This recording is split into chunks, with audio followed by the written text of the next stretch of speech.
The Lives of the Saints by Father Alban Butler, September 27th. Blessed Lorenzo of Ripafratta, O.P.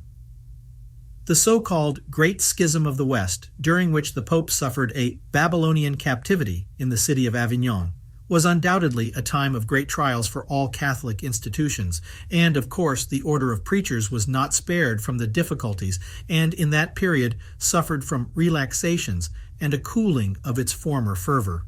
In Hallia and other neighboring countries, the upheavals suffered by the order were aggravated by outbreaks of epidemics that depopulated the convents, but God did not abandon the sons of Saint Dominic and sent them a man like Blessed Raymond of Capua to initiate a reform movement.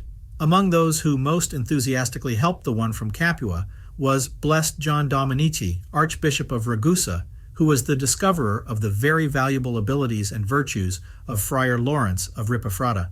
Lorenzo had entered the order in Pisa when he was already a deacon, and at the end of his studies and after some years of preaching, he was appointed master of novices in the priory of Cortona. This was a position for which Lorenzo was well qualified. He was the most determined defender of rigorous observance, but he knew perfectly well how to adapt the constitutions of his order to different circumstances, and since he was endowed with great psychological knowledge, he could see the moment when the heart of one of his novices was truly inflamed by the love of God, and he would lead him along the path of obedience and docility. Among those who made the novitiate under his direction were Saint Antoninus, Fra Angelico, and his supposed brother Benedict of Mugello. It was Lorenzo who encouraged the two last mentioned to devote themselves to painting, since preaching can be as effective by means of images as by the word, and in a certain respect more advantageous. The most eloquent tongue is silenced by death, he used to tell them. On the other hand, your wonderful heavenly paintings will speak of the values of religion and virtues down through the centuries. As for his biblical knowledge, Lorenzo, like Saint Anthony of Padua, was called Ark of the Testaments, and indeed he used his knowledge to preach throughout the region of Etruria with great success.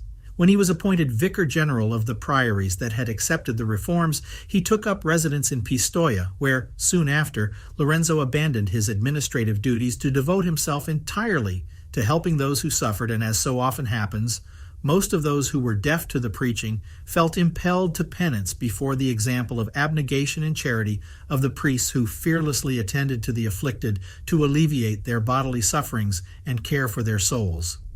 When Blessed Lawrence died at a very advanced age, Saint Antoninus wrote to the Dominicans of Pistoia to commiserate with them for the irreparable loss and to praise the memory of the deceased.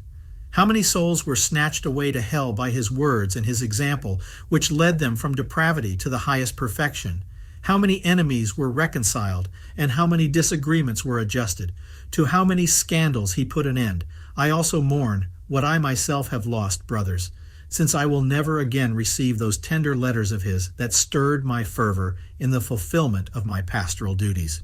Blessed Lawrence's tomb was the scene of many miracles, and in 1851, Pope Pius IX confirmed his cult.